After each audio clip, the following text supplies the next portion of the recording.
आज स्टूडेंट्स हम बात करेंगे क्वांटिटी थ्योरी ऑफ मनी या थी जो उसके अंदर हम कैम्ब्रिज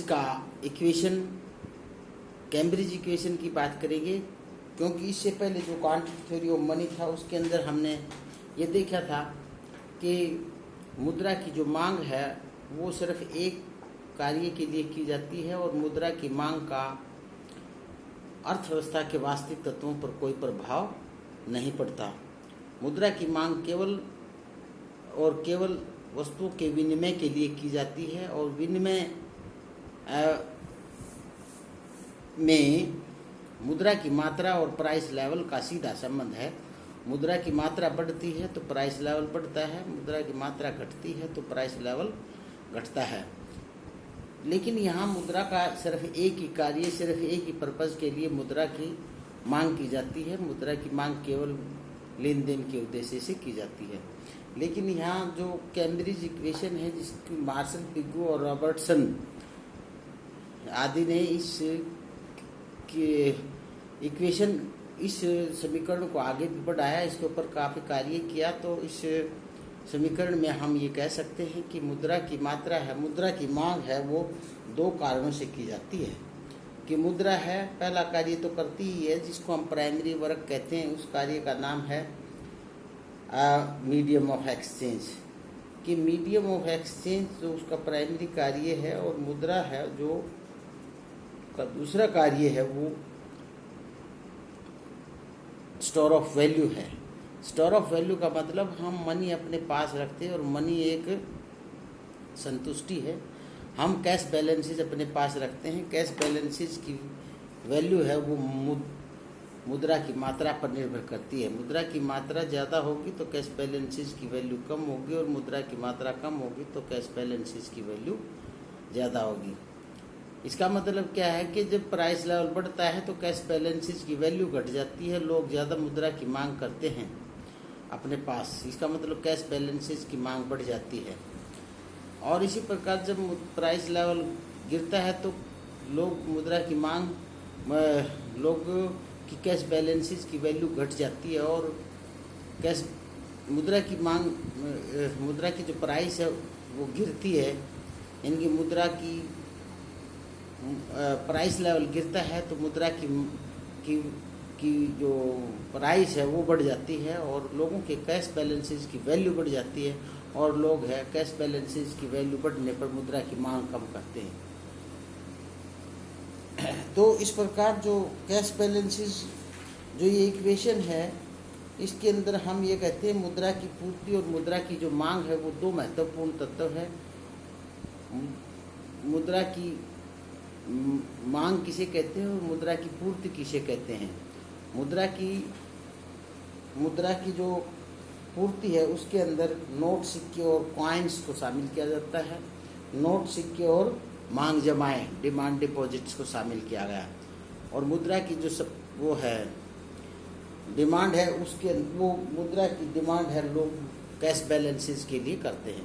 कैश बैलेंसेज के लिए मुद्रा की मांग की जाती है।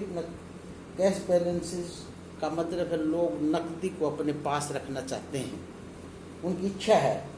मुद्रा की मांग उसका केवल एक विनिमय के माध्यम के रूप में प्रयोग के लिए की जाती है, परंतु नकद से समीकरण, यानी कि जो इससे पहले जो थे वो कहते थे कि मुद्रा की मांग है वो केवल विनिमय के माध्यम के रूप में की जाती है। लेकिन इस इक्वेशन के अंदर जो कैम्ब्रिज इक्वेशन है, इसके अंदर ये कहा कि मुद्रा की मांग लोग इसलिए भी करते हैं कि अपने पास एक स्टोर ऑफ वैल्यू के रूप में मनी को रखते हैं, और जब प्राइस लेवल ज़्यादा हो जाता है तो उस स्टोर की वैल्यू कम हो जाती है और लोग और मुद्रा की मांग करते हैं, और जब प्राइस लेवल कम हो जाता है तो उस स्टोर की वैल्यू ज़्यादा हो जाती है, तो लोग है ना खर्चा वस्तु और सेवाओं की मांग ज़्यादा करते हैं, प्राइस लेवल फिर बढ़ जाता है।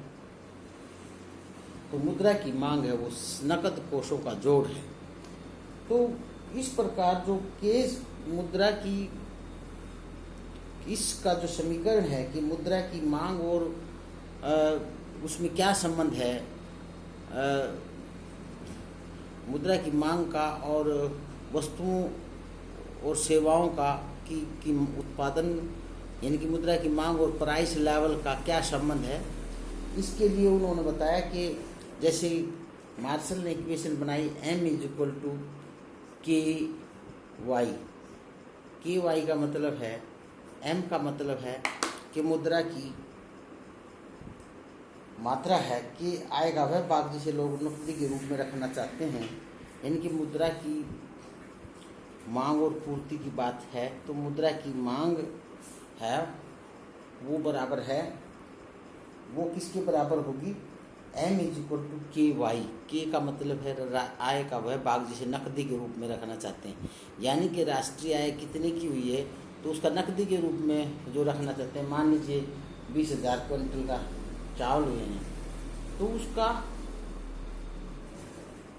KY का मतलब उसका कितना भाग नकदी के रूप में रखना चाहेंगे उतनी मुद्रा की, यानी कि 500 गुना में प्राइस लेवल।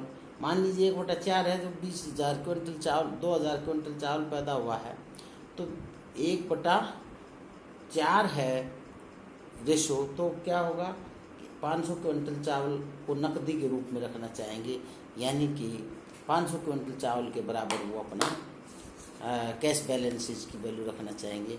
तो मुद्रा की मात्रा बटे में 500 क्विंटल चावल हैं, तो मुद्रा की M =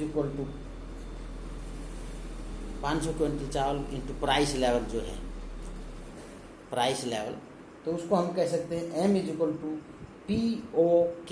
PO का मतलब प्राइस ऑफ आउटपुट, कुल उत्पादन कीमत स्तर का गुणनफल है, कुल जो मुद्रा की मात्रा है वो प्राइस लेवल और उसका गुणनफल है। जैसे मैं बताऊं,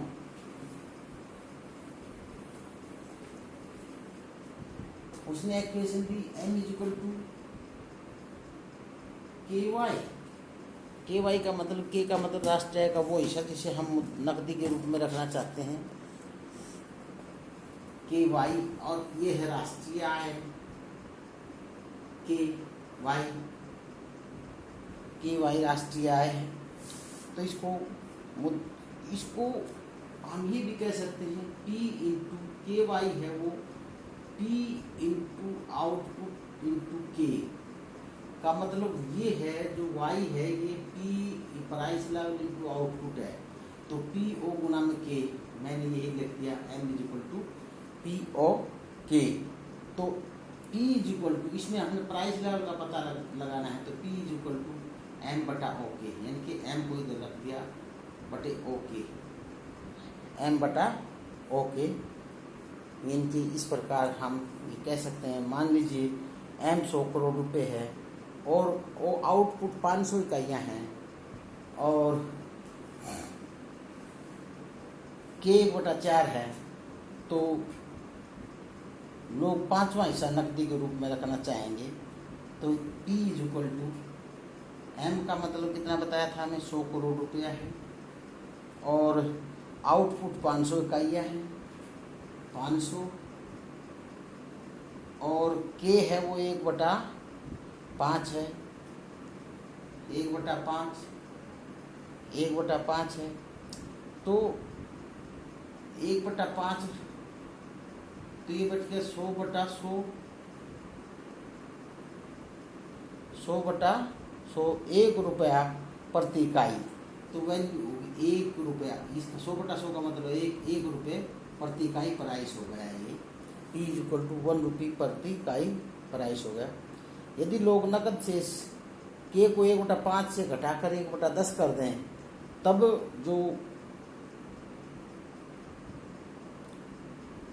तब कीमत स्तर बढ़ जाएगा। 1/5 से घटाकर 1/10 कर दें तो ये हो जाएगा 100/500 गुना में 1/10, ये हो जाएगा 10 से भाग करेंगे तो ये हो जाएगा 50, और 50 और 100 का 2, ये 2 रुपये प्रति इकाई हो जाएगा। इनके नकद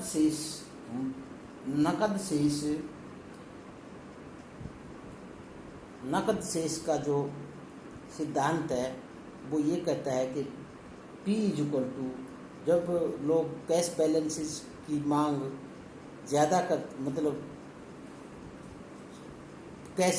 मतलब जो अपनी राष्ट्रीय आय का जो कैश हिस्सा उसकी जिसकी जब ज़्यादा डिमांड करेंगे तो प्राइस लेवल है वो ज़्यादा बढ़ जाएगा, और उसकी कम मांग करेंगे तो प्राइस लेवल है वो कम होगा। तो पिगू ने अपने समीकरण को दिया P=KR/M। KR का मतलब है मुद्रा की मात्रा, M का मतलब मुद्रा की मात्रा और R का मतलब वास्तविक आय।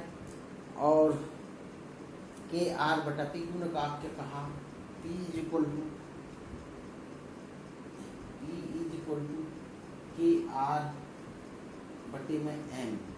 और M बराबर है P/M बराबर है KR, और P बराबर है अगर हमने P की वैल्यू निकालनी है तो हम इसको उलट के रख देंगे M/KR।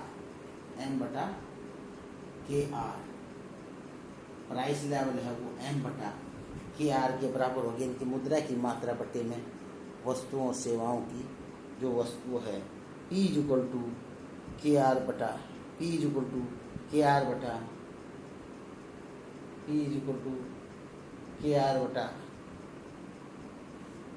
पिगू ने कहा P=KR/M और M बराबर है P गुणा में KR।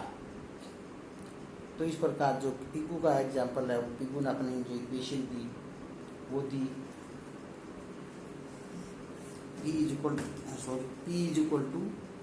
पिगू ने दिया P=KR।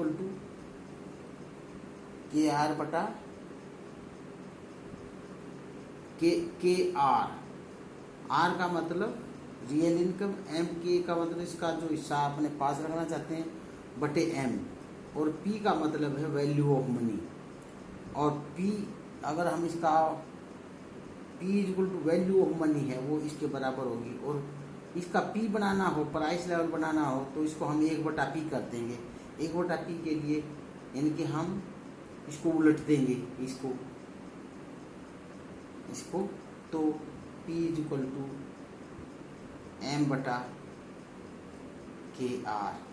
इनकी प्राइस लेवल है वो M/KR के बराबर होगा। और उसमें पिगू ने इसमें 2 बातें और शामिल कर रखी हैं कि C+H ये चीज़ है, KR/M है, वो जो लोग अपनी जो मांग जो पैसा इनके पास जमा है उसको ये कुछ को कैश में रखते हैं, कुछ को बैंक में, और बैंक भी जो जमा आती है उसका कुछ हिस्सा अपने पास कैश के रूप में रखते हैं, तो वो भी इसको प्रभावित करता है। उसके लिए इक्वेशन बनाई KR/M × C+H × 1 - C।